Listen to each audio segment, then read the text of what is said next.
اس انسان سے لوگوں کو بہت اختلاف ہیں۔ کچھ نے کہا یہ کافر ہے، کچھ نے اس کے نام کی وجہ سے کہا یہ قادیانی ہے، کچھ نے اہل بیت سے محبت کی وجہ سے کہا یہ شیعہ ہے، اور کچھ نے صحابہ کی جھوٹی گستاخیوں کے فتوے لگا کر کہا یہ صحابہ کا گستاخ ہے۔ لیکن حقیقت تو یہ ہے کہ اس انسان کو سننے سے پہلے ہمیں کیا پتا تھا جنگ جمل، جنگ صفین، جنگ نہروان کیا ہے؟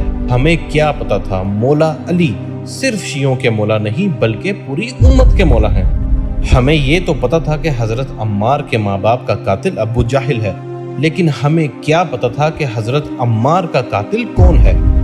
ہمیں کیسے پتا چلتا حضرت خالد بن ولید کتنے باکردار شخص تھے؟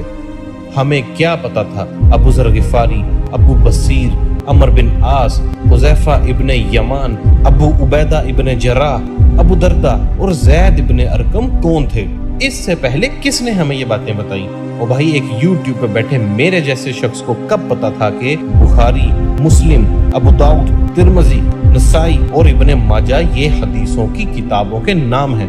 اور بھائی ہمیں کب پتا تھا نہج البلاغہ جیسی بھی کوئی کتاب اس دنیا میں موجود ہے؟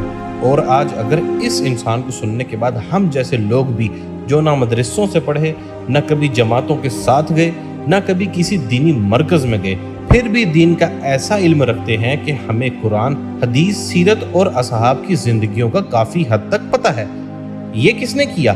اللہ تعالیٰ نے اس انسان کو ہماری ہدایت کا ذریعہ بنایا۔ اور دوسری طرف اس کے خلاف بولنے والوں کو بھی سنا کہ شاید وہ یہ بتائیں کہ قرآن کی فلاں آیت غلط بول رہا ہے، صحیح آیت یہ ہے، فلاں حدیث غلط بولتا ہے، صحیح حدیث یہ ہے۔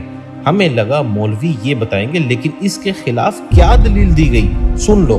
یہ قادیانیت اور رفض کا جو مکسچر ہے یہ شخص، یہ جہنم کا جہنمی، اور سن رہا ہوگا اس بھیڑیے نے وہ چیز کھینچ کے اللہ کے مقدس ولیوں پر لگانے کی کوشش کی، اس رافضی لونڈے نے وہ چیز ان ولیوں کی طرف جو ہے وہ معاذ اللہ منسوب کرنے کی کوشش کی۔ یہ صرف بند کمرے میں بیٹھ کر لمبی لمبی پھینکنے والے لوگ ہیں یہ۔ اس کے بعد بھی کم وقت اگر تو یہ کہتا ہے نا کہ مناظر جھگڑا ہوتا ہے، اس کا مطلب تو لوگوں کو الو بنا رہا ہے بیٹھ کے، تو علمی کتابی نہیں ہے، تو دنیا کا سب سے بڑا فسادی ہے، جس کا کام، جس کو وقت کو بٹھایا گیا ہے صحابہ کے خلاف بھونکنے کے لیے، تیرا کام یہی ہے۔ تو وہ اہل سنت میں سے لوگوں کو خریدتے ہیں جنہوں نے لبادہ اہل سنت کا پہنا ہوا ہوتا ہے، اور حقیقت میں وہ رافضیت کے گندے نطفے ہوتے ہیں، جس کی بہت ساری مثالیں ہمارے سامنے موجود ہیں۔ اسحاق خان والا مردود اسی قسم کے انسانوں میں سے تھا، انجینئر مرزا مردود اسی قسم کے انسانوں میں سے ہے۔ رافضیت کے پیسوں پہ پلنے والا، ایران کے ٹکڑوں پہ پلنے والا یہ جانور